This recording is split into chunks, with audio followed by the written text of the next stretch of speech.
ఆట ఎలా ఉంది అని వీటితోనే చెప్తారు.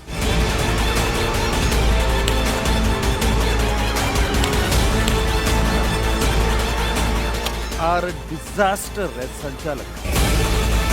పవన్, నీ మీద తనూజ కంప్లైంట్ చేయాల్సిన అవసరం ఎందుకు వచ్చింది? కమాండ్నే ఫాలో అయ్యాను సార్, ఏం చేయలేదు సార్. ఫోర్స్ పెట్టి తొయ్యలేదా? పదండి అని నార్మల్గా ఎలా అయితే ఎలా అంటామో జస్ట్ అలానే అన్నాను సార్. డెమోన్ హ్యాండ్ కొంచెం ఫోర్స్గా నాకు అనిపించింది. కూర్చుంటాను కదా, మ్యాన్ హ్యాండ్లింగ్ ఏంటి అనేసి నేను వెంటనే అన్నా. తనే పట్టుకొని నువ్వు అలా అన్నావు అనేసి తనే లాక్ చేశాడు. నింద పడింది తన మీద. తను he can't be quiet, he wants it to be cleared. Bigg Boss clip please. Villain లాగా కాకుండా కమాండర్ తనుజ రండి. చేయిస్తూ కమాండర్ నిఖిల్, కమాండర్ పవన్.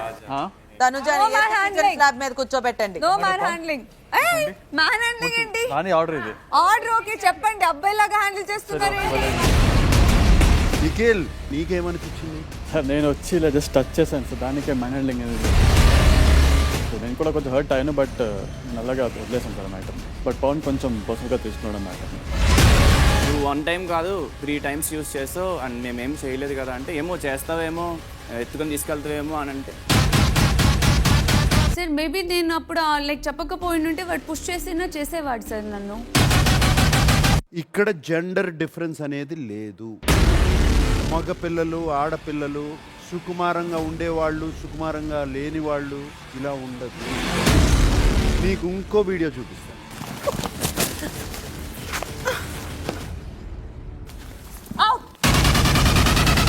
నువ్వు అనుకోకుండా ఎలా టచ్ చేసావో రిఫ్లెక్స్లో, పవన్ కమాండ్ టైంలో కూడా ఇమ్మీడియట్గా రిఫ్లెక్స్లో అలా టచ్ చేశాడు. ఇందులో తప్పు లేనప్పుడు అందులోనూ తప్పు లేదు.